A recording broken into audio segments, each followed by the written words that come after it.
Hi all, welcome to Letty's Crazy Corner once again.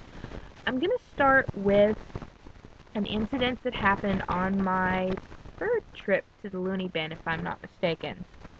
So, without further ado, here we go with the Phantom Puker. Now, Clayton was someone that I met on my second day in the bin.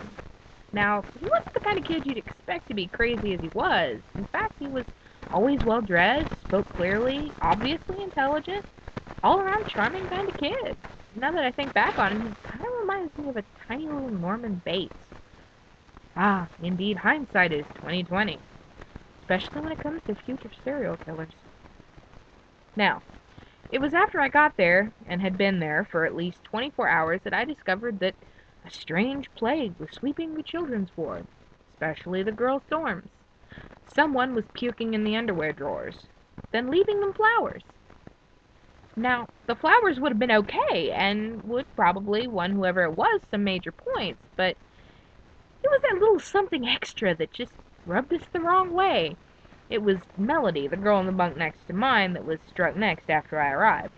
She woke in the morning, and we reached for her usual pair of sparkling, fresh, unmentionable delight, and was greeted by the gastric carnage that littered the prone bodies of the fallen soldiers of the Battle of Underwear Hill.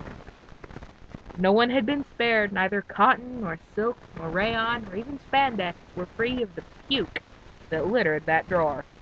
I will never forget the words that come out of that little 12-year-old girl's mouth when she saw this grisly sight.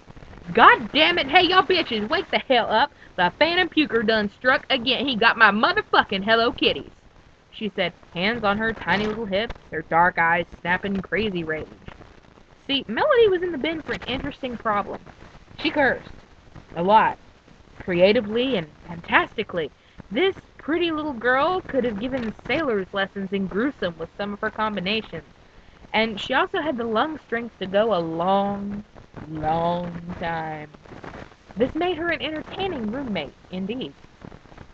We all crowded around to look, and even Samantha, who had to leave after a minute or two to slather herself with a bottle of what she thought was antibacterial spray, but was actually water. Her mom was smart enough to make the switch early, so Sam was allowed her comfort sprayer and bothered everyone by spraying everything before she touched it. I swear to God, y'all, the contents of that drawer was the worst thing I ever saw. Hospital food really can look worse the second time around. I wouldn't have even believed that myself until I saw it. Now it seemed that the puker had been doing these dastardly deeds for nearly a week, unseen. The girls and I resolved that we would locate whoever it was and punish them for violating the sanctity of our undies. Days passed, and yet we waited, and sat watch in our little hidey holes until at last we saw him, the fiend who'd been ruining our panties. It was Clayton. Sweet, smart, clever Clayton, who was hacking up his lunch in Sidney Reynolds' panty drawer. After the throwing up was done, he placed a tiny little bouquet of dandelions right on top, the icing on his pukey little cake.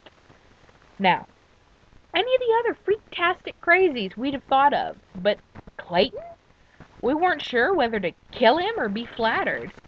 Our deliberations were unfortunately cut short by the call for group.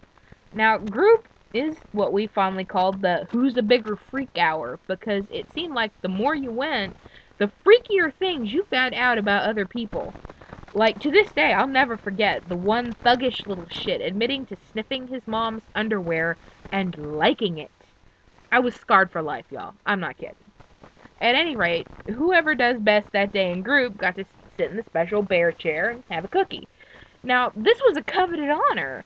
The bear chair was this hard red plastic chair shaped like a hugging bear. Now, this was some seriously heavy-duty plastic. We got some real porkers in there on a regular basis. It seemed like the crazier you are, the fatter you are there for a while. So, the chair had to stand up to some pretty big butts. Well, I had come to a decision, just a few days before my stuffed bunny, Mr. Cuddles, had been violated by Clayton. So it seemed only right that I avenge his honor. I calmly waited till everyone was seated, then I picked up the bear chair and I hit Clayton with it as hard as I could, knocking him backwards out of his chair to stare dazedly up at the ceiling while I whacked him a few more times. Then I calmly set the chair back down and took a seat.